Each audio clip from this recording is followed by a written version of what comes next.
Bismillahirrahmanirrahim. Assalamualaikum warahmatullahi wabarakatuh. Waalaikumsalam warahmatullahi wabarakatuh. Innal hamdalillah nahmaduhu wa nasta'inuhu wa nastaghfiruh wa na'udzu billahi min shururi anfusina wa min sayyiati a'malina. May yahdihillahu fala mudilla lahu wa may yudlil fala hadiya lahu. Wassalatu wassalamu ala nabiyyina Muhammadin wa ala alihi wa ashabihi wa dzurriyyatihi ajma'in, amma ba'd.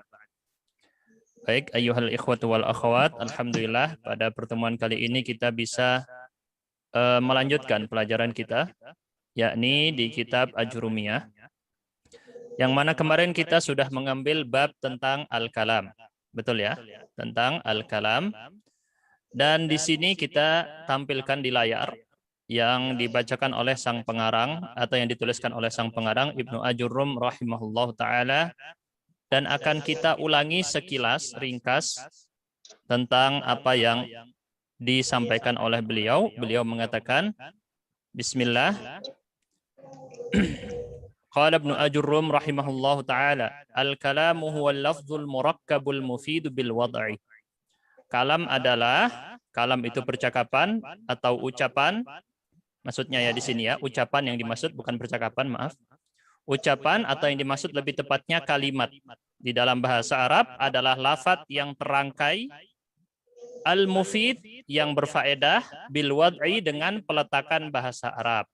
Al-wad' yang dimaksud adalah yang diletakkan oleh orang-orang Arab dalam ucapannya di masa lalu. Di masa hujjah, seperti yang kita jelaskan kemarin ya, masa hujjah adalah masa sebelum Islam sampai perkiraan abad kedua Hijriah atau abad 3 awal-awal. Nah, kemarin ini sudah kita jelaskan dan kemarin kita bagi al-kalam tersebut, ya, al-kalam tersebut kita bagi menjadi terdiri, maksudnya ya, terdiri dari 3 bagian, bukan jenis kalamnya, tetapi kalam tadi terdiri dari 3 bagian, alias kalimat tersebut punya 3 bagian, atau bisa kita bilang kata. Kata adalah bagian dari kalimat. Kalau kata dengan kata digabung, maka menjadi kalimat. Kata dalam bahasa Arab ada 3 jenisnya, isim, fi'il, dan huruf. Perkataan Ibnu Ajurrum ja'ali ma'nan maksudnya adalah huruf yang datang membawa makna. Maksudnya apa? Kalau huruf yang datang tidak membawa makna, itu disebut dengan huruf hijaiyah. Huruf hijaiyah ya, misalnya kita bilang huruf ba, huruf jim, huruf ta, huruf dal. Kalau kita sebut sendirian, nggak membawa makna apa-apa. Tetapi kalau huruf yang dimaksud di dalam pembagian kata di sini adalah huruf yang memberikan makna seperti yang akan kita berikan contohnya nanti. Ya, kita lihat berikutnya, kemarin sudah kita bahas definisi setiap masing-masingnya, isim definisinya apa, fiil definisinya apa, harf juga definisinya apa, termasuk juga contoh-contohnya. Dan kita ulangi di sini yang berupa fiil. Fiil sendiri adalah kata kerja. Ya, kata kerja di sini dibagi menjadi berapa? Menjadi 3 bagian. Ada 3 jenisnya. Pertama disebut fi'il madhi, kedua disebut fi'il mudhari', ketiga disebut fi'il amr. Fi'il madhi adalah masa lampau, kata kerja lampau, mudhari' masa sekarang, masa kini atau masa yang akan datang, masa depan, lalu amr adalah kata perintah. Patokan masa di sini, masa yang berkaitan atau waktu yang berkaitan dengan fiil itu diikat maknanya dengan waktu pembicara. Misal masa lampau, maka yang dimaksud masa lampau adalah waktu sebelum pembicara berbicara. Contoh, ada orang bilang zahaba Muhammadun, berarti Muhammad telah pergi sebelum si pembicara bilang zahaba Muhammadun. Gitu ya. Nah, kalau fi'il mudhari' yadhhabu Muhammadun berarti Muhammad sedang pergi ketika si pembicara berbicara atau setelah pembicara berbicara. Misalnya ada orang bilang yadhhabu Muhammadun, Muhammad sedang pergi atau Muhammad akan pergi. Maksudnya setelah dia bicara atau ketika berbicara. Kalau fi'il amr adalah perintah. Seperti kita tahu ya, ayat pertama yang turun dalam Al-Quran apa? Iqra. Bismi rabbina. Iqra itu perintah, bacalah. Uktub, di situ di layar, tulislah. Safir, bersafarlah. Sholli, sholatlah. Dan seterusnya, banyak ya. Jadi ini gambaran contoh di layar, ada kataba kalau fi'il madhi, fi'il mudhari'nya yaktubu, fi'il amrnya uktub. Kalau dalam bahasa Indonesia, telah menulis, sedang menulis, tulislah. Nah, ini seperti yang saya sebutkan bahwa ini pelajaran untuk tingkat menengah. Apabila peserta ada yang mengalami kesulitan di sini, maka masih perlu belajar materi sebelum ini. Apa itu? Belajar awal-awal pelajaran bahasa Arab seperti Durusul Lughah atau Arabiyah Baina Yadaik atau kitab-kitab yang lain untuk mengambil dasar-dasar bahasa Arab terlebih dahulu. Gitu ya. Baik. Kemudian kita lihat huruf. Huruf yang dimaksud seperti yang kita sebut bukan huruf hijaiyah, tetapi contohnya seperti lam yang artinya belum. Di sini ya. Ini contohnya sedikit, masih banyak lagi huruf yang lain. Atau fi di sini yang berarti di, atau hal di sini yang berarti apakah. Gitu ya. Atau hal yang di sini berarti apakah. Nah, di sini kita lihat huruf sendiri. Huruf sendiri di sini memberi makna kepada kata yang lain. Dia tidak bisa berdiri sendiri. Harus disambungkan dengan yang lain, dihubungkan dengan yang lain. Gitu ya. Oke, ini kemarin sudah kita pelajari. Kemudian kita juga belajar ciri-ciri dari masing-masing jenis tadi. Kan kita belajar ada isim kata benda, fiil kata kerja, harf kata hubung atau kata sambung. Tiga-tiganya ini apa? Memiliki ciri masing-masing. Isim ciri-cirinya ada 3 yang di layar ya, nanti ada yang ciri keempat. Ciri pertama kasroh, kalau harokat akhirnya bisa kasroh maka dia isim atau khafat, nanti kita kenali apa itu khafat insya Allah ya. Terus tanwin, kalau harokat akhirnya ada tanwinnya, kita buka di Al-Quran misalnya, Qul huwallahu ahadun. Nah, ahadun ada tanwinnya di belakang, berarti ahadun adalah isim. Ya. Terus kalau dimasuki alif lam juga sama. Ya. Kalau dimasuki alif lam di awal kata, maka juga isim. Contoh, Allahus somad. As-somad itu kan ada alif lamnya, al ditambah somad. Allahus somad. Nah, di sini al memasuki kata somad. Sehingga kata somad adalah isim. Baik, berikutnya kita lihat ciri yang keempat, ciri yang terakhir. Di antaranya, sebenarnya masih ada lagi ciri-ciri yang lain, tapi yang disebut di kitab ini ada 4 ya untuk ciri-ciri isim. Yang keempat adalah bisa diawali atau dimasuki oleh huruf khafat. Huruf khafat ini dikenal dengan istilah lain yaitu huruf jar. Nah, jadi ini ada 2 istilah, boleh disebut khafat, boleh disebut jar. Biasanya teman-teman yang belajar sebelumnya taunya namanya huruf jar ya. Nah, huruf jar, huruf khafd sama, beda madhab aja. Jadi di nahu itu ada 2 madhab. Kalau fikih kita kenalnya 4 madhab ya. Walaupun masih lebih banyak lagi dari 4 madhab, fikih itu ada banyak, bukan cuma 4 madhab. Dan nahu itu ada 2 madhab besar. Nah, satunya madhab pakai istilah khafd, satunya istilah jar. Itu. Oke, kita nggak bahas itu tapi. Nah, kita lihat huruf khafd ini huruf yang menyebabkan kata yang datang setelahnya berharokat akhir kasroh. Kemarin kita kasih contoh apa? Contohnya al-masjid misalnya ya. Saya tulis di layar. Al-masjid. Nah, aslinya kata benda itu selalu berharokat akhir dhammah begini. Ini kondisi asli dari semua kata benda selalu berharokat akhir dhammah. Tetapi ketika terkena huruf-huruf ini, kalau datang di awal, kemarin kita sebut ada berapa? Ada 12 ya kalau nggak salah. Ada 12 huruf yang di sini, sebenarnya lebih banyak lagi. Tapi yang di sini disebut untuk pemula cukup 12 dulu. Nah, kalau dikasih kata salah satu dari huruf ini, maka yang terjadi seperti yang Anda akan lihat di layar. Misalnya kita kasih kata min.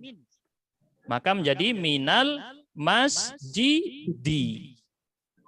Harokat yang di sini dihapus. Diganti harokat kasroh. Itu ya. Saya kasih contoh lagi. Saya ulangi lagi di situ, kehapus juga ini ya. Al-masjidu aslinya di situ ada kata ila. Kalau ila berarti ilal masjidi. Kalau ada anil masjidi. Alal masjidi.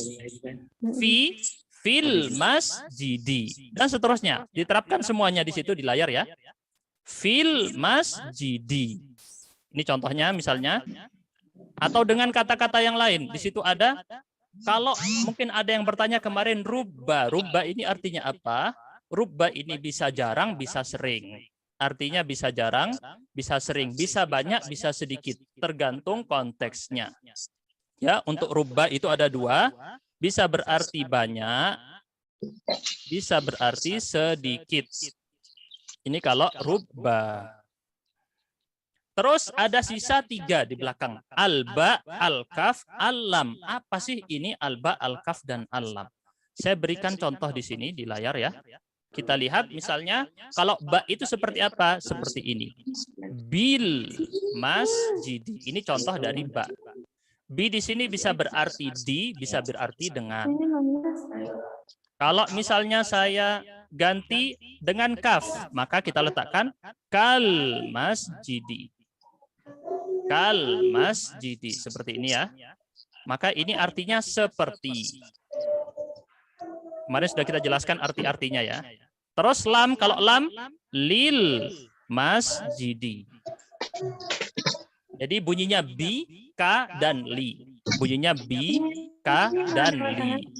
Tapi nanti kadang harokatnya bisa berubah untuk lam misalnya ya. Intinya di sini sering kita dengar yaitu kata apa? Lillahi ta'ala. Ingat kata lillahi ta'ala. Nah, kenapa aku nggak bilang lillahu atau lillaha? Nah, itulah yang menjadi topik kita pada pertemuan kali ini. Yang kemarin ya, dan kita lanjutkan sekarang, diulangi lagi. Lillahi ta'ala. Nah, dibacanya tidak lillahu atau lillaha, tetapi lillahi. Kenapa? Karena lam di sini huruf yang menyebabkan kasroh. Seperti yang saya tandai di layar, huruf penyebab kasrah atau huruf khafd. Untuk peserta yang dicek mic-nya masing-masing ya. Kalau ada yang mic-nya nyala, mohon dimatikan. Karena saya nggak bisa mute all di sini, nggak tahu caranya ya. Di sini terdengar ada suara perempuan soalnya. Jadi semuanya ngecek mic-nya masing-masing, di mute ya. Tuh udah ada misal. Oke, kayaknya nggak terdengar. Oke, kita lanjutkan aja. Adiknya mana, Kak? Di sini Sebentar aja mainnya ini. ya. Mohon maaf bagi yang mic-nya masih dinyalakan, tolong dimatikan ya. Saya nggak tahu cara ini, nggak pernah pakai Zoom, jadi nggak tahu. Ada tulisan mute, Ustadz. Mute all di situ biasanya ada kelihatan. Ada ya. Mute, Tapi iya, di sini nggak ada. Biasanya gitu ada mute all. Di partisipan itu ya biasanya ya. Di sini nggak ada. Ya udah pokoknya semua peserta di mute aja dulu. Nanti kalau giliran ada interaktif walaupun sedikit baru dinyalakan. Nah, kita lihat sekarang fiil. Kemarin kita belajar ciri-ciri fiil apa? Ada 4 di sini ya. Ada qad yang artinya sungguh. Qad aflahal mu'minun kemarin ya. Dan banyak juga di ayat Al-Quran yang lain bisa dicari. Apalagi sekarang Al-Quran yang Android itu, kalau yang pakai Quran Android atau yang Apple, ada Quran yang terkenal itu aplikasinya. Kalau diketik, keluar nanti ayat-ayat. Diketik aja qad, nanti keluar banyak ayat yang menggunakan kata qad. Untuk sin di sini yang dimaksud adalah sa, bunyinya sa, yang berarti akan. Akan. Ya, sayasla naron hamiyah. Sa di situ akan. Banyak juga ayat-ayat yang lain. Wala saufa yu'tika rabbuka fatardo. Di mana itu? Di surat apa ya? Ada yang tahu? Surat apa itu? Wala saufa yu'tika rabbuka fatardo. Surat Ad-Duha. Dan Tuhanmu akan memberikan kepadamu sampai kamu puas, sampai kamu rela. Saufa akan, sin juga, sa juga berarti akan. Tak sukun di sini adalah apabila kata kerjanya fi'il madhi tersebut untuk perempuan orang ketiga. Kita nggak bahas secara rinci di sini tentang masing-masingnya. Intinya kalau menemukan qad, sin, saufa, dan tak sukun, maka langsung kita ketahui ini adalah fi'il, ciri-cirinya ya. Kemudian kita lanjut. Nah, untuk yang kemarin mungkin bingung, apa maksudnya tak taknis sakinah? Tak itu huruf tak di sini. Tak, yaitu huruf tak. Taknis artinya perempuan. Sakinah artinya adalah sukun. Bukan keluarga sakinah gitu ya, enggak. Yang dimaksud sukun. Taknya di situ sukun. Ya, jelas di situ ya. Tak yang sukun menunjukkan perempuan pelakunya. Ada di Al-Quran? Banyak di Al-Quran ya. Dicari sendiri bisa. Siapa yang bisa menunjukkan contohnya misalnya? Ada yang tahu? Kolat. Qolat. Ya, qolat juga ada ya. Qolat. Itu contohnya misalnya. Qolat. Aslinya kalau laki-laki gimana? Qola. Qola Rasulullah SAW. Kalau Aisyah yang bilang, qolat. Nah, gampang ya. Baik, kita lanjutkan dulu. Nah, ini kemarin kita belajar bahwa huruf adalah kata yang tidak punya ciri-ciri isim atau ciri-ciri fiil. Jadi gampang, kalau nggak masuk dengan yang ciri-ciri isim dan nggak masuk dengan ciri-ciri fiil, berarti itu huruf. Gitu aja. Jadi ciri-ciri yang tadi dipraktekkan, bisa nggak dimasuki dengan ciri-ciri tadi? Kalau nggak bisa, berarti dia huruf. Contohnya apa? Tadi kita belajar ada min. Bisa nggak dia berakhiran tanwin? Nggak bisa. Bunyinya bukan minun gitu ya. Oke, sebentar ini. Nah, ini kayaknya saya rubah view-nya karena kadang masuk video yang perempuan ya. Jadi nanti repot ngeditnya saya. Mau saya upload harus saya edit dulu. Nanti masuk video yang perempuan ini. Nanti saya edit lah. Oke, intinya sekarang kita lanjut dulu. Huruf adalah kata yang tidak memiliki ciri-ciri isim ataupun ciri-ciri fiil. Jelas ya huruf di sini ya? Oke. Bagi yang akhwat, dicek masing-masing, takutnya videonya nyala. Diklik stop video ya. Kalau misalnya ada yang videonya nyala, takutnya terlihat auratnya. Tadi kayaknya ada beberapa ya. Baik. Kita lanjut di sini. Min di situ adalah huruf ya. Nggak bisa kita bilang minun atau minin, minan, nggak bisa. Pakai tanwin nggak bisa. Dimasuki alif lam juga nggak bisa. Al min nggak bisa. Ciri-ciri yang kita pakai tadi, qad, min, nggak bisa juga. Maka kalau nggak bisa kemasukan ciri-ciri isim atau ciri-ciri fiil, berarti dia huruf. Gitu aja ya. Simple. Nah, sekarang kita lihat untuk diagram. Apa ini istilahnya? Diagram, mind map, skema, terserah ya. Nama apa? Di sini al-kalam terbagi jadi 3. Isim, fiil, haraf. Kata benda, kata kerja, kata hubung. Ciri-cirinya kita lihat di layar, itu yang bawahnya alamatuhu, itu semua ciri-cirinya. Insya Allah jelas, maka kita akan lanjut kepada materi yang sekarang kita bahas. Dan agak rumit sedikit, maka butuh konsentrasi yang sangat ya. Di sini benar-benar harus fokus dan sangat konsentrasi. Kita lihat di layar yaitu i'rab. Al-i'rab. I'rab di sini dia berarti perubahan akhir suatu kata. Jadi kalau ada kata, kalau bagian akhirnya itu berubah, maka dia dalam kondisi i'rab. Jadi i'rab ini adalah sebuah kondisi di mana bagian akhir kata itu terjadi perubahan. Kenapa? Karena ikhtilaf al-awamil. Karena ada perbedaan faktor yang masuk. Awamil itu faktor. Hal yang menyebabkan perubahan itu terjadi. Jadi efek yang terjadi dari perubahan tadi disebabkan oleh al-awamil. Faktornya ya. Faktornya ini akan mengakibatkan perubahan dan perubahannya bisa dalam 2 bentuk. Apa saja? Dalam bentuk secara lafadz atau secara takdir. Takdir di sini bukan takdir yang biasa kita tahu ya, destiny itu bukan. Maksud di sini adalah takdir itu tersembunyi. Jadi perubahan yang kita lihat itu terkadang tampak atau kadang tersembunyi tidak tampak. Misal, saya kasih contoh, yang dimaksud dengan ini apa sih? Jadi kemarin kita belajar misalnya,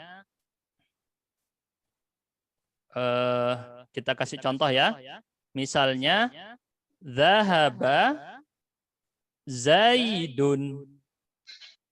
Perhatikan harakat akhir Zaid ya. Terus kita bilang misalnya Ro'aitu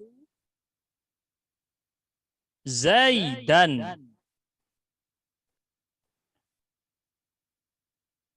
Marortu bizaidin.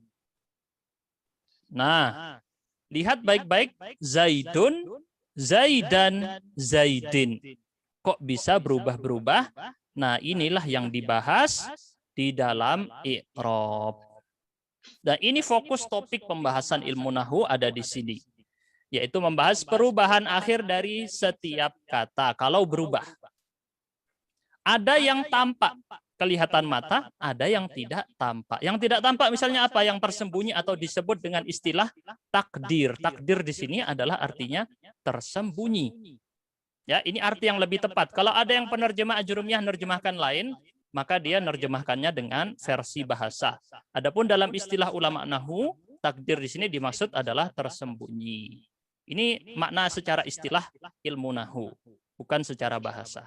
Jadi biasanya yang penerjemah ajrumiyah itu kadang nerjemahkannya pakai versi bahasa, diartikan perkiraan atau apa yang lain-lain ya. Bukan itu artinya, tapi yang benar adalah tersembunyi. Nah, contoh yang tersembunyi gimana? Kalau kata Zaid kita ganti dengan kata Musa. Zahaba Musa, ro'aitu Musa, marortu bi Musa. Bagian akhirnya itu tidak ada harokatnya. Ya, bagian terakhir itu yang bentuknya kayak ya, itu bukan ya ya, itu istilahnya alif melengkung. Aslinya alif, makanya dibacanya panjang. Musa, harus dibaca panjang mat tabi'i. Ya, dengan dua harokat. Musa. Nah, dia tidak punya harokat di situ. Alias di situ sebenarnya apa? Tersembunyi. Kondisi akhirnya tersembunyi. Kita nggak bahas secara rinci, kita yang penting paham dulu definisi dari i'rab. I'rab artinya apa berarti? I'rab dicatat baik-baik, paling gampang i'rab diartikan perubahan. Gitu aja, perubahan akhir kata. Perubahan akhir kata. Lawan dari i'rab adalah, di bawahnya saya tunjukkan, al-bina. Ini lawannya. Lawan dari i'rab disebut bina. Bina ini diserap ke bahasa Indonesia bina. Membina rumah tangga. Membina apa misalnya? Membina itu membangun. Bina di sini artinya lawan dari perubahan. Kalau perubahan berarti berubah-ubah ya. Kalau bina ini tetap tidak berubah. Berarti bagian akhirnya tetap atau tidak berubah. Jelas ya? Jadi bina ini lawan dari i'rab. Kenapa perlu disebutkan bina ini walaupun nggak disebut oleh pengarang? Supaya ketahuan. Orang ketahuan misalnya. Ini sebagai contoh aja ya, jangan diambil baper. Jadi misalnya orang ketahuan gemuk karena ada orang kurus. Jadi itu lawan kata. Kalau kita tahu lawannya, maka kita tahu hakikat yang dilawankan tadi. Jadi kalau kita ingin tahu yang gendut, maka kita harus tahu yang kurus. Kita mau tahu kebenaran, harus tahu kesalahan. Karena dengan tahu kesalahan, kebenarannya akan terlihat jelas. Gitu ya. Jadi harus seimbang tetap. Oh, saya tidak mau belajar kesalahan, maunya belajar benar-benar terus. Malah jatuh pada kesalahan, karena tidak tahu kesalahan. Jadi untuk mengetahui kebenaran, harus tahu kesalahan. Supaya tidak jatuh pada kesalahan tersebut. Itu disebutkan oleh salah satu sahabat Nabi yang bernama Hudzaifah ibnul Yaman. Beliau itu bilang, beliau menanyakan kepada Rasulullah tentang hal-hal yang buruk, bukan untuk melakukannya, tetapi untuk menghindarinya. Nah, kita lihat di sini, lawan dari i'rab adalah al-bina, yaitu tetap atau tidak berubah. Tidak berubah. Makanya di situ definisinya luzum akhiril kalimah halatan wahidah. akhir dari kata yang bina pakai kondisi bina, maka dia tidak berubah alias cuma satu kondisi bagian akhir. Kita lihat contohnya di layar ya. Haula'i qaumuna. Inna haula'i qaumun wajibna bika ala haula'i. Lihat pada kata haula'i. Haula'i. Haula'i. Dia walaupun dimasuki faktor-faktor yang bisa mengubah harokat akhir, dia tidak berubah. Contohnya apa? Ala. Di situ kita tadi belajar ala apa? Huruf jar, huruf khafat yang menyebabkan efek kasroh harokat akhirnya. Nah, tetapi dia ketika nggak kena huruf jar, haula'i qaumuna, seharusnya kan haula'u. Kan biasanya kalau nggak kena efek apa-apa harusnya dhammah. Nah, tidak terjadi di sini. Bina ini adalah pancet gitu terus, tetap nggak pernah berubah. Contohnya apa? Semua huruf. Huruf itu selalu bina. Semua domir itu kata ganti. Misalnya ada kata huwa. Tahu huwa ya? La ilaha illa huwa. Tidak ada Tuhan selain dia, yaitu Allah. Huwa di sini kata ganti dia. Tidak bisa berubah jadi huwu, huwi, nggak bisa. Selalu bunyinya huwa. Nah, kalau bina ini paling gampang karena dia nggak berubah. Ya, paling gampang taunya itu bina. Lawan bina i'rab. I'rab itu yang berubah. Contoh zaidun, zaidan, zaidin. Ini contohnya ya. Contoh i'rab, satunya yang di bawah contoh bina huwa atau haula'i. Haula'i, haula'i, haula'i, haula'i artinya mereka. Mereka ini. Lebih tepatnya sebenarnya artinya ini. Haula itu artinya ini. Tapi untuk jamak maka diartikan mereka ini. Nah, jadi kita tahu perbedaan antara dua jenis tadi, yaitu i'rab dan juga bina. Sebentar ya, di pause sebentar.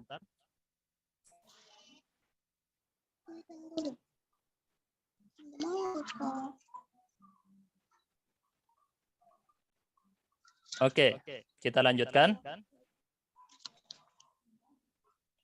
Berikutnya, di sini kita akan lanjut kepada pembagian i'rab. Jadi setelah tahu definisi, sang pengarang selalu biasa membaginya kalau ada pembagiannya. Kalau nggak ada, maka nggak dibagi. Nah, di sini i'rab sendiri, karena ini perubahan tadi, maka kita akan belajar ada 4 jenis atau 4 macam i'rab. Di layar sudah saya kasih tunjuk ya. Kata muallif di sini sang pengarang, saya bacakan dulu teks pengarang ini penting ya. Qala Ibnu Ajurrum rahimahullah, babul i'rab. Al-i'rabu huwa taghyiru awakhiril kalimi liikhtilafil awamilid dakhilati 'alaiha lafdhan aw taqdiran. Kalau saya sedang membaca teks yang di dalam box ini, maka semuanya harus fokus mendengar karena itu ada periwayatan. Jelas ya? Kalau untuk ijazah sanad harus fokus mendengar yang di dalam kotak kalau saya lagi baca. Terus pengarang mengatakan wa aqsamuhu arba'atun raf'un wa nasbun wa khafdun wa jazmun. Jenis-jenis i'rab ada berapa? Ada 4 macam kata pengarang di sini ya.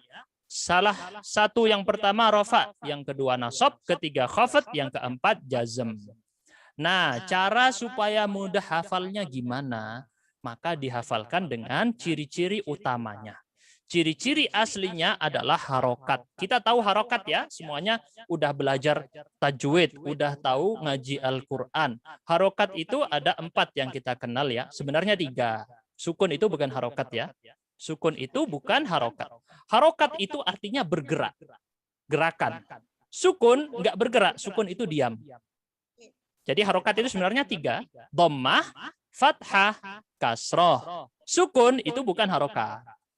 Ya, walaupun di Indonesia kita belajarnya sukun harokat juga. Ya nggak apa-apa, namanya dulu masih kecil belajar ngaji ya, diajarinya harus gitu, biar nggak pusing. Jadi pakai yang simple aja. Nah, kita lihat dhammah, fathah, kasroh, sukun. Rafa ciri-ciri aslinya dhammah. Tahu dhammah ya, bunyinya u. Kayak gitu tandanya ya. Terus kalau nasab ciri-ciri aslinya fathah, tandanya a. Tahu ya? A. Kalau di atas bentuk garis miring A. Kalau khafat atau jar, nama lainnya jar, yaitu ciri aslinya kasroh, yaitu bunyinya i. U, a, i. Kalau sukun, bukan harokat. Makanya dia nggak punya bunyi di sini. Karena sukun ini bukan harokat. Harokat itu 3. Sukun ini kadang saya sebut harokat biar ngeh aja. Karena kebiasaan kita gitu. Sukun dianggap harokat. Sukun itu bukan harokat. Jazm ciri aslinya sukun. Sukun biasa tandanya begini ya. Kayak pentol cilok kecil gitu ya. Nah, berarti u, a, i dan sukun. Terus kita lihat di sini macam-macamnya ada 4 seperti yang tadi kita sebutkan ya. Rofa itu ciri-cirinya dhammah, nasab fathah, khafat kasrah, jazm sukun. Ini apa bedanya sekarang antara rofa? Saya tunjukkan begini dengan warna. Apa bedanya yang saya tandai warna hijau dengan yang saya tandai warna biru? Bentar. Nah, apa bedanya? Jadi, yang di kanan ini adalah kondisinya atau kondisi i'rab ya. Kita sebut gitu aja dulu lah. Ini untuk memudahkan istilah. Kondisi i'rab atau perubahan. I'rab tadi kita sebut perubahan. Rafa, nasab, khafat, jazm. Kondisinya. Ciri-cirinya ini hanya ciri-ciri asli. Sedangkan setiap kondisi i'rab punya banyak ciri-ciri. Nggak cuma satu ciri-ciri. Nah, jadi yang di kiri ini, yang warna biru, itu adalah, kita biasa sebut apa? Harokat ya. Harokat atau sukun. Ini bedanya ya. Bedakan, yang di kiri ini adalah ciri-ciri atau harokat, sedangkan yang di kanan adalah kondisi i'rab. Oke, intinya dipasangkan gitu aja. Rafa dhammah, nasab fathah, khafat kasrah, jazm sukun. Gitu ya. Kalau ingin biar cepat hafal gimana? Dibaca berulang-ulang 10 kali, 20 kali, sampai 100 kali insya Allah hafal. Dibaca aja terus sampai 100 kali pasti hafal. Oke, kita lanjut sekarang membahas di sini. Kita bacakan perkataan al-muallif. Semuanya harus fokus mendengar. Qala Ibnu Ajurrum rahimahullah, falil asma'i min dzalik ar-raf'u wan nasbu wal khafdu wala jazma fiha. Walil af'ali min dzalik ar-raf'u wan nasbu wal jazmu wala khafda fiha. Jadi sekarang kita diajari untuk membedakan antara isim, fi'il, harf dari sudut pandang i'rab. Kenapa di sini pengarang hanya menyebut isim dan fi'il? Yang disebut hanya isim ya, dan fi'il. Karena harf itu, harf atau huruf itu bentuk aslinya harf ya, huruf itu jamak. Huruf itu bukan i'rab tapi bina. Bina tadi gimana? Tidak berubah. Jelas ya? Tidak berubah. Makanya di sini nggak disebut. Dia nggak ada huruf, nggak ada di bab i'rab. Huruf nggak ada di bab i'rab. Makanya cuma bahas isim dan fi'il. Kita lihat sekarang, saya gambarkan dengan gambaran berikut, skema berikut ya. Kita letakkan di sini kata isim. Semoga kebaca ya, isim ini ya. Isim. Yang di kiri kita letakkan fi'il. Oke, jelas ya. Nah, tadi kata pengarang di situ, semuanya punya ciri-ciri yang sama. Kesamaannya di mana? Coba lihat isim dan fi'il sama-sama punya apa? Kondisi rofa dan kondisi apa? Nasab. Kelihatan itu yang sama. Saya tunjukkan dengan warna hijau. Isim dan fi'il sama-sama punya rofa dan nasab. Maka kita letakkan di sini rofa, nasab. Jadi sama-sama bisa harokat akhir dhammah atau harokat akhir fathah. Jelas ya?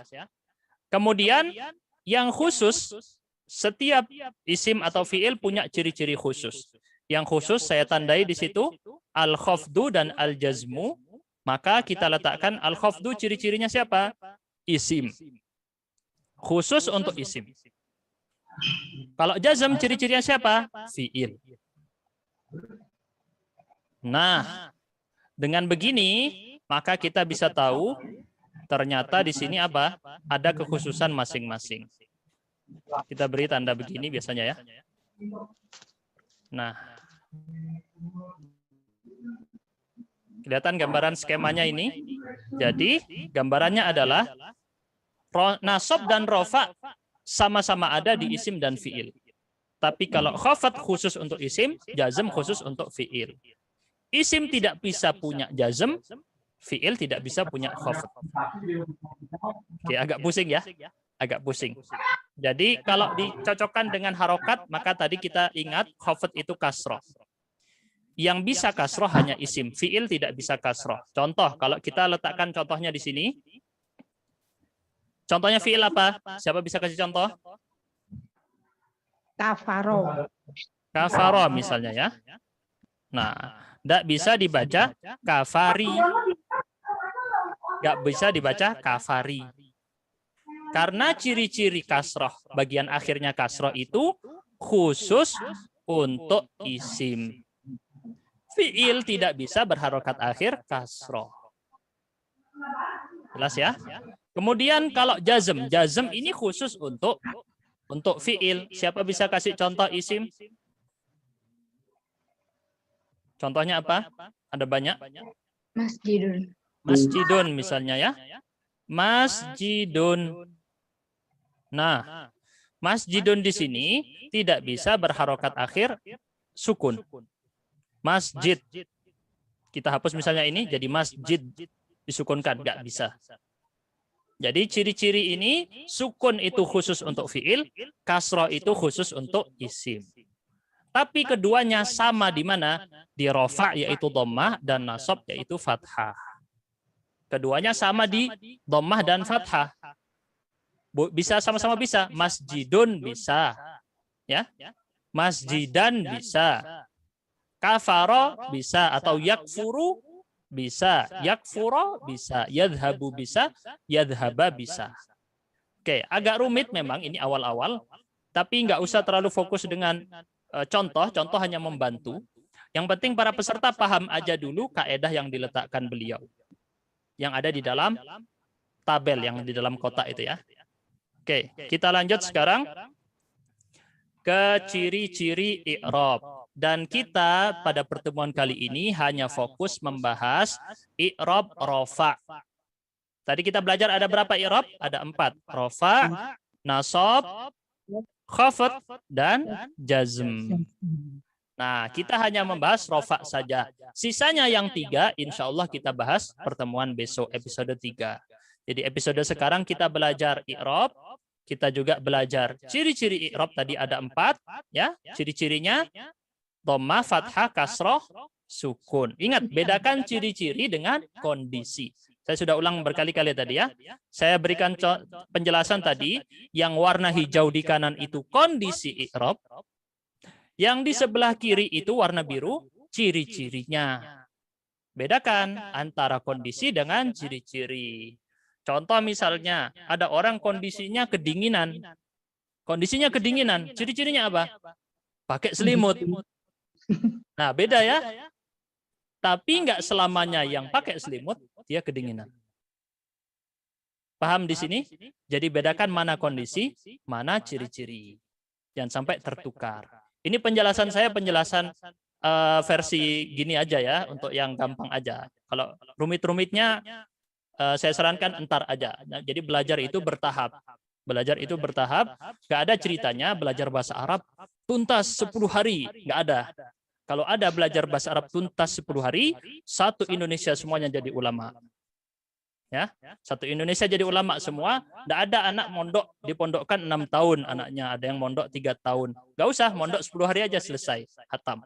Nggak ada. Jadi nggak ada ceritanya belajar bahasa Arab tuntas 30 hari. Itu nggak tuntas. Nanti harus belajar lagi. Jadi istilah-istilah seperti itu jangan sampai melekat di pikiran kita. Belajar itu tidak ada akhirnya. Sampai nafas itu dicabut baru berhenti belajar. Itulah seorang muslim harusnya seperti itu. Jelas ya?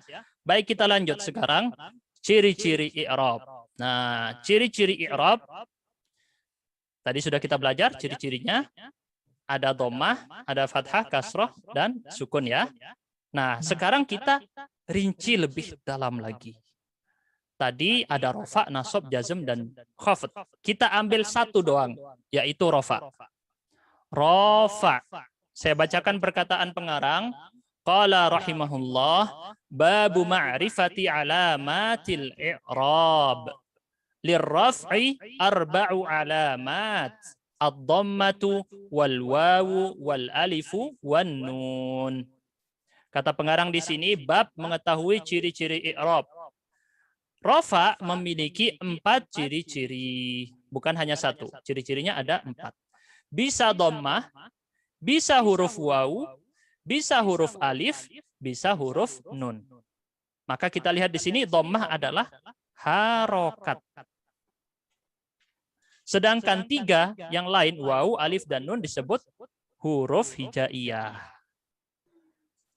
Ya, jadi ciri-cirinya bisa salah satu dari 4 ini. Nggak bisa dikumpulin semuanya.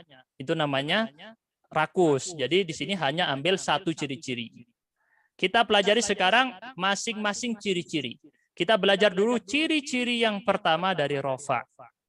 Kata pengarang di sini rahimahullah, fa ammad dhammatu, adapun dhammah, fatakunu alamatan lirraf'i, maka menjadi ciri-ciri rafa fi arba'ati mawadhi'a, dalam 4 letak atau dalam 4 tempat, 4 kata.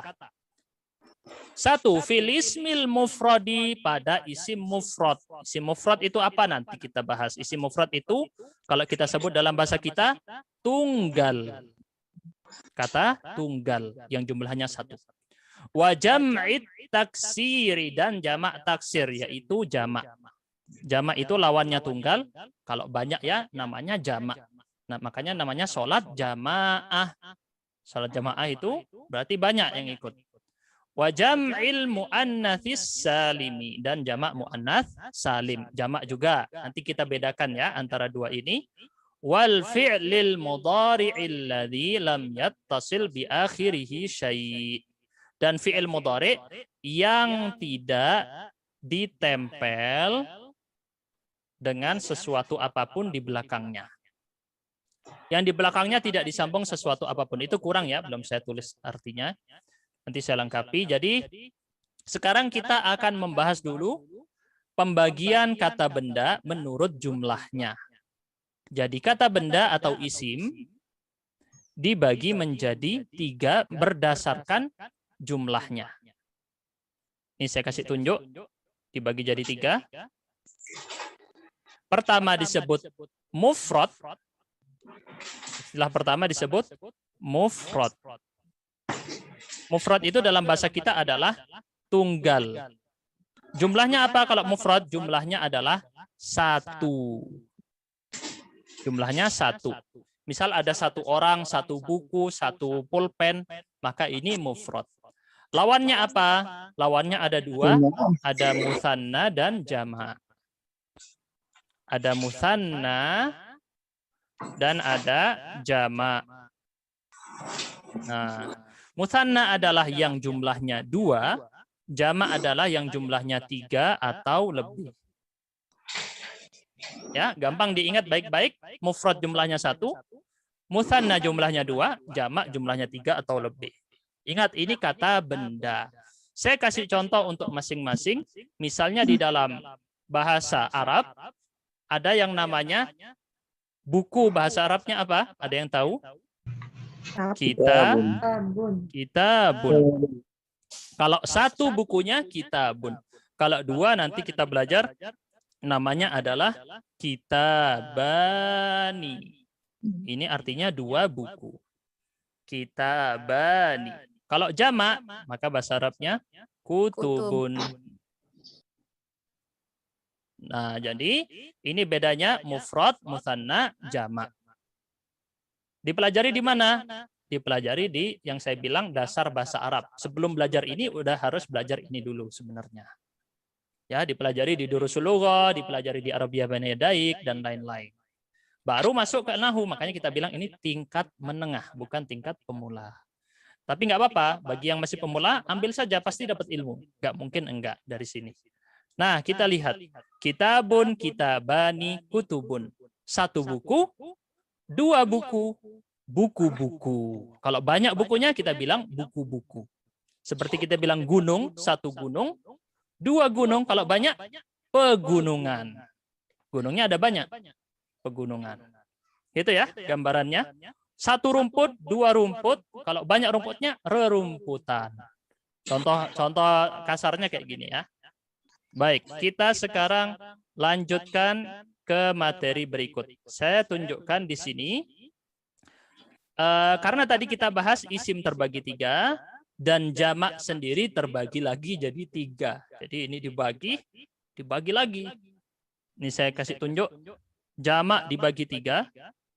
Semoga jelas yang di layar ya. Kalau yang kurang jelas di zoom aja. Jamak ini ada 3. Pertama ada jamak yang saya sebut salim. Istilahnya salim. Salim itu artinya beraturan. Beraturan itu punya rumus. Saya perjelas ini di layar berikut ini ya. Saya lompatkan dulu ke aplikasi lain.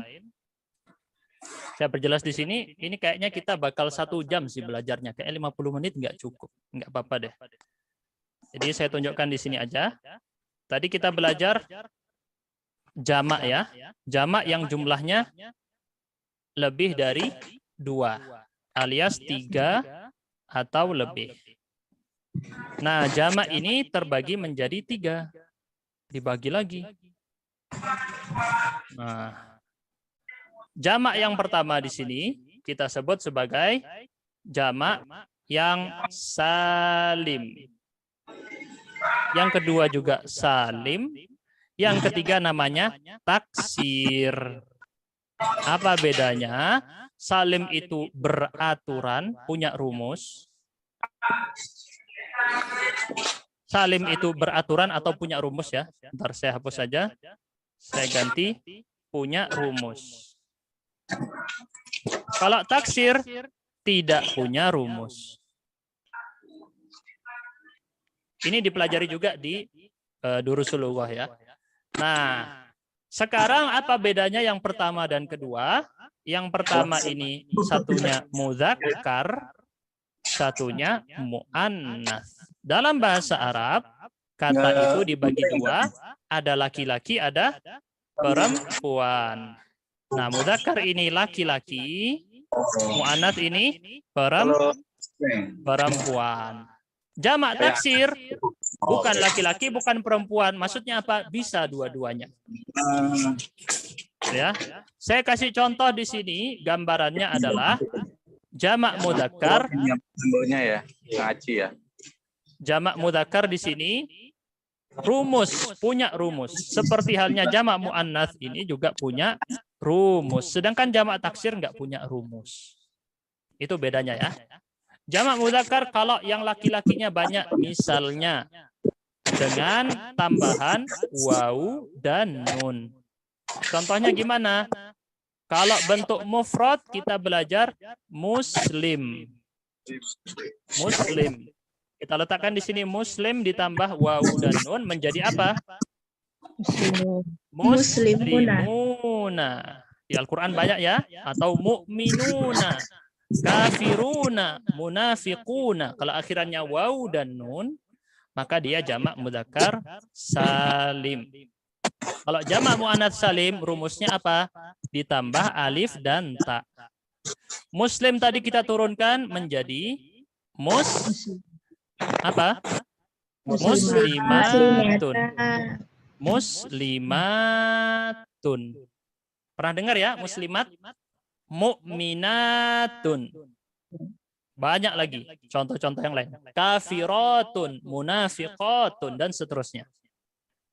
Kalau yang jamak taksir yang nggak punya rumus, dia nggak punya rumus. Kalau tadi rumusnya saya tunjuk nih, ini rumusnya jamak mudzakkar salim wawu dan nun. Kalau jamak muannats salim alif dan ta. Sedangkan jamak taksir nggak punya rumus. Alias apa?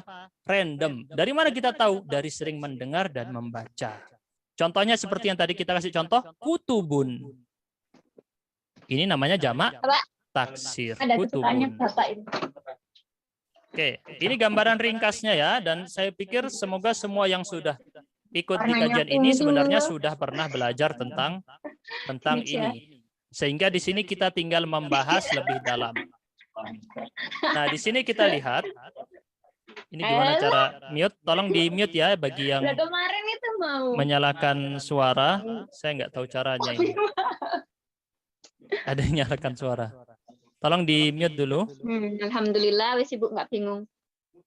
Tolong di mute. Ada yang bersuara masih?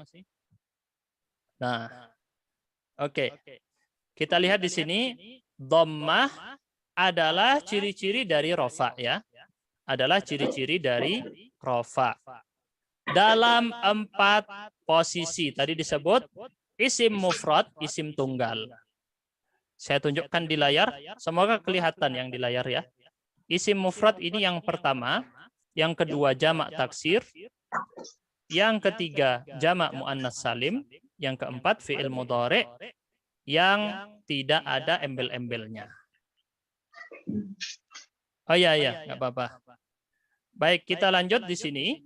Kalau isim mufrad yang kata tunggal, harokat akhirnya dalam kondisi rofa dia dhammah. Contohnya di mana? Saya tandai warna hijau. Ja'at tolibu. Lihat harokat akhirnya at-tolibu. Nah, contohnya di situ. Saya ulangi. At-tolibu ini. Contohnya harokat akhirnya dhammah. Atau ja'al muslimu. Jadi yang pertama ini kata tunggal. Dan dia harokat akhirnya dalam kondisi rofa. Ingat, dalam kondisi rofa. Jadi kondisi itu ya dalam bahasa Arab muncul daripada posisi kata. Ketika posisi kata tertentu maka dia menjadi kondisi tertentu. Dan itu akan kita bahas di mana? Di episode-episode selanjutnya. Pertemuan-pertemuan selanjutnya baru kita bahas. Sekarang kita baru bahas kondisinya dulu, baru kita bahas posisi-posisi masing-masing. Supaya kita tahu dia kondisi apa. Intinya sekarang kita tahu kalau isim mufrad yang tunggal, maka dia pakai harokat akhir dhammah. Jamak taksir, harokat akhirnya juga dhammah. At-tullabu. Jamak muannats salim, ja'atit talibatu. At-talibatu juga kalau dalam kondisi rofa, harokat akhirnya dhammah. At-talibatu, at-talibu, at-tullabu. Kalau versi kita gimana? Al-muslimu, tapi dia nggak bisa pakai jamak taksir. Kalau jamak muannats salim dia bisa muslimatun. Nggak bisa kita bilang al-muslimuna di sini. Karena di sini yang disebut jamak taksir. Tadi kita belajar ada 3 jenis jamak ya. Mudzakkar salim, muannats salim, dan taksir. Mudzakkar salim nggak masuk di dalam pembahasan ini sekarang di masalah rofa dengan dhammah. Sehingga yang rofa dengan dhammah, ingat ada 4 saja, isim mufrad, jamak taksir, jamak muannats salim, dan fi'il mudhari yang tidak tersambung dengan embel-embel apapun. Contohnya apa? Kata yaktubu. Yaktubu di bagian belakangnya nggak ada embel-embel apapun sehingga dia harokat akhirnya dhammah. Oke, semoga jelas di sini. Yang penting kita tahu dulu ini karena kita baru ambil puzzle yang sedikit sehingga gambaran secara seluruh tidak kelihatan. Jadi kita cicil pelan-pelan puzzle-nya, ketika sudah semua puzzle lengkap baru kelihatan gambarannya ya. Isim mufrad, jamak taksir, jamak muannats salim, dan fi'il mudhari. Nah, gitu ya gambarannya ya. Insya Allah jelas dan tidak kita bahas yang lain lebih rinci. Kita bahas baru ini dulu. Kemudian yang harokat akhir tadi, dhammah ini kita sebut sebagai apa? Ciri-ciri asli. Ini kita sebut sebagai ciri rofa yang asli. Terus yang lain KW gitu. Ya kayak KW. Tapi bukan KW sih. Yang lain ini yang 3. Jadi yang dhammah ini adalah ciri-ciri asli. Sisanya itu adalah ciri-ciri tambahan. Ya, kalau dia nggak masuk dalam kategori 4 kata, isim mufrad bukan, jamak taksir bukan, jamak muannats salim bukan, fi'il mudhari bukan, maka dia masuk ke yang lain-lain. Jelas ya? Dimasukkan ke ciri-ciri yang lain selain dari dhammah. Ada apa saja? Ada 3 huruf. Ada wawu, ada alif, dan ada nun. Kita bahas dulu yang wawu. Kita lihat di sini wawu. Kata pengarang di sini rahimahullah, Waktunya masih cukup, sisa berapa menit lagi ya, sekitar 5 menit lagi ya, nggak apa-apa, kita coba bahas secara cepat ya. Wa ammal wawu fatakunu alamatan lirraf'i fi mawdi'ain. Adapun huruf wawu, al-wawu di sini huruf wawu menjadi ciri-ciri rafa' pada dua posisi, pada dua kata. Di jamak mudzakkar salim dan fi jam'il mudzakkaris salimi wa fil asma'il khamsati, dan pada asma' khamsah. Wahya abuka wa akhuka wa hamuka wa fuka wa dhu malin. Nah, asma' khamsah ini apa saja? Disebutkan di sini. Nah, ini semua disebut asma' khamsah. Al-khamsah artinya apa? Ada yang tahu? Apa artinya khamsah? Apa artinya khamsah? Lima. Isim yang 5. Isimnya jumlahnya ada 5. Di sini ya. 5 isim ini anggaplah kayak sekelompok ya, mereka ini punya ciri-ciri khusus. Kalau isim yang biasanya tadi di dhammah kalau rafa. Kalau isim-isim yang berikut ini harusnya dhammah. Seharusnya ketika kondisi rafa dia dhammah, tetapi dia dikecualikan.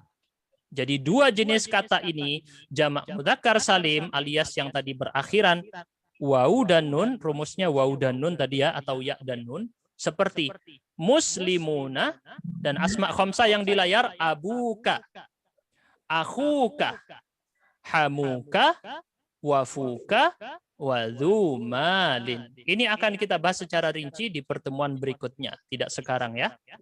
Apa saja dari kata-kata ini? Kita ambil satu contoh saja, abuka. Abuka artinya ayahmu. Ini baru kita bahas di pertemuan berikutnya. Sekarang kita fokus kepada wawu sebagai ciri-ciri rafa. Bagaimana, kapan wawu menjadi ciri-ciri rafa? Jadi pertanyaannya, kapan wawu menjadi ciri-ciri rafa dalam dua kata? Jamak mudzakkar salim dan asma' khamsah. Contoh, kita lihat contohnya.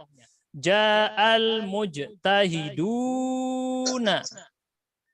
Saya garisi warna merah yang menjadi jamak mudzakkar salimnya sama dengan kata al-muslimuna. Di sini wawunya yang mana? Yang datang sebelum huruf nun. Ini wawu. Mujtahiduna. Ada wawunya ya sebelum huruf nun. Nah, wawu ini menjadi ciri-ciri rafa. Bukan dhammah, harusnya dhammah. Tetapi nggak bisa bilang al-mujtahidunu, nggak bisa. Nggak bisa bilang al-mujtahidunu. Tapi di sini al-mujtahiduna wawunya adalah ciri-ciri rafa. Begitu juga pada asma' khamsah yang 5 tadi. Ini satu geng 5 kata ya. Salah satunya adalah abuka, kata abuka di sini. Kita lihat. Nah, ada wawunya. Ja'a, saya perbesar ya. Abuka. Nah, yang menjadi ciri-ciri rafa bukan huruf dhammahnya, tetapi huruf wawu yang di sini. Kenapa? Karena nanti ini yang akan berubah, bukan dhammahnya. Jelas ya di sini ya. Jadi di sini abuka yang menjadi ciri rafa bukan huruf dhammah tetapi huruf wawunya. Seperti kata muslimuna yang menjadi ciri-ciri rafa adalah huruf wawunya. Muslimuna, mu'minuna, kafiruna, munafiquna, itu semua contoh-contohnya. Baik, kita lanjut untuk alif. Kita bacakan tinggal dikit lagi tuntas ya, langsung kita tutup bentar lagi. Qala rahimahullah wa ammal alifu fatakunu alamatan lirraf'i fi tathniyatil asma'i khassatan. Adapun huruf alif maka menjadi ciri-ciri rafa di satu kata saja, yaitu mutsanna. Siapa masih ingat arti dari mutsanna tadi? Apa arti dari kata mutsanna? Dua. Pasangan dua. Kata yang menunjukkan dua. Menunjukkan dua. Contohnya seperti yang di layar, ja'at talibani. Jadi kata mutsanna ini rumusnya gampang. Saya tulis rumusnya di sini. Rumus untuk bilang kata mutsanna yaitu kata mufrad ditambah alif dan nun. Contoh, ada kata muslimun. Satu orang muslim. Kita mau bilang dua orang muslim, kita bilang muslimani. Muslimani. Kalau satu buku apa? Kitabun. Kalau kita mau bilang dua buku gimana? Pakai rumus ini? Kitabani. Qalamun. Qalamun itu pulpen. Kalau kita bilang dua pulpen? Qalamani. Kalau kita lihat masjid, satu masjid, masjidun. Kalau dua masjid apa berarti? Masjidani.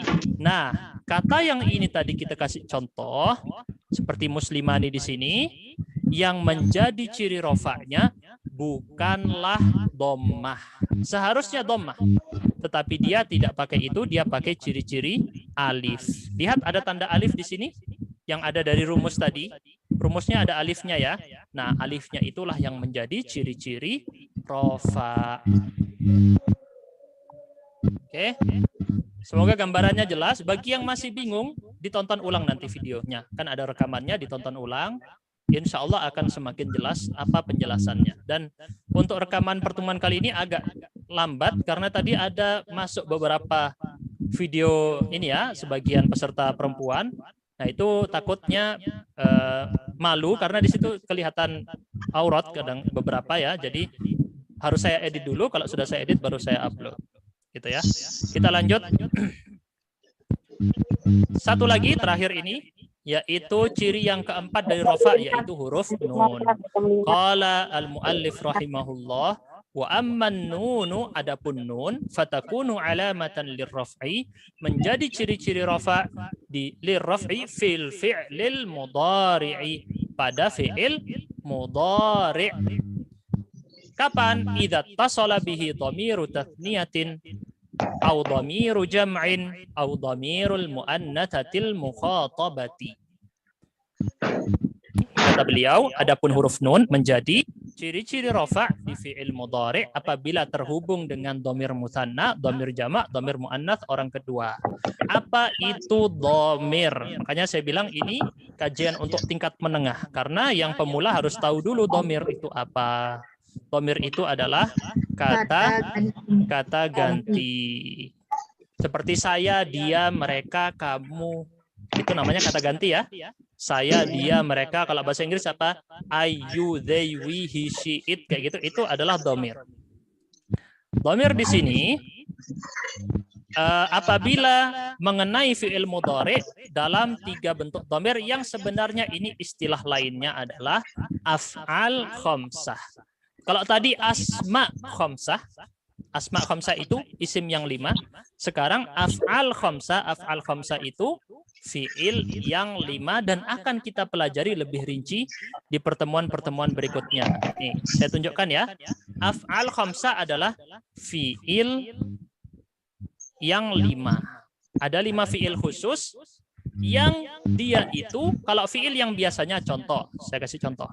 Yaktubu. Yaktubu. Ini fi'il mudhari' yang ciri-cirinya apa? Dhammah, rofaknya pakai dhammah.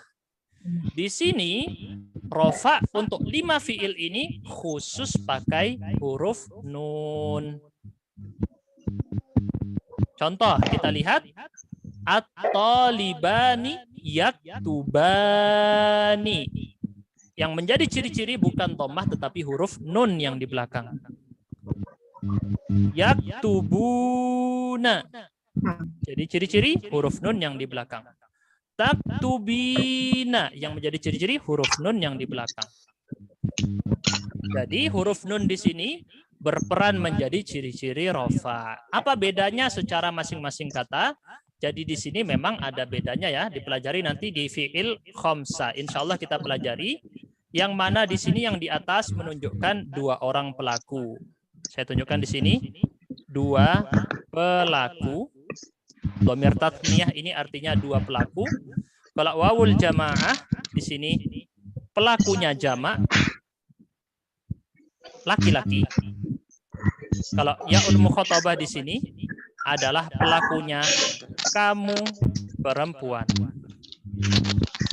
Ya, nanti tentang af'alul khamsah insya Allah kita pelajari berikutnya di pertemuan-pertemuan berikutnya insya Allah. Oke, ada yang mengangkat tanya? Klik partisipan lalu klik nama peserta yang mic-nya hidup. Oh gitu. Oke. Terima kasih ya. Oh ya, ada mute all ya di sini. Oke, terima kasih. Saya baru tahu. Bagus. Silakan sekarang ini ada yang mengangkat tangan. Jessica, silakan kalau mau bertanya. Bisa dinyalakan mic-nya.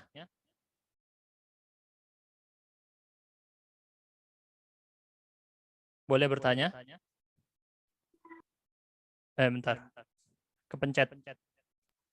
Nggak jadi, Ustaz. Oh ya. Oke. Baik. Terima kasih. Berarti di sini sudah selesai dari semua pembahasan. Untuk af'al khamsah dan asma khamsah akan kita bahas di pertemuan-pertemuan berikutnya dan ternyata waktunya sudah 1 jam lebih 5 menit kita membahas.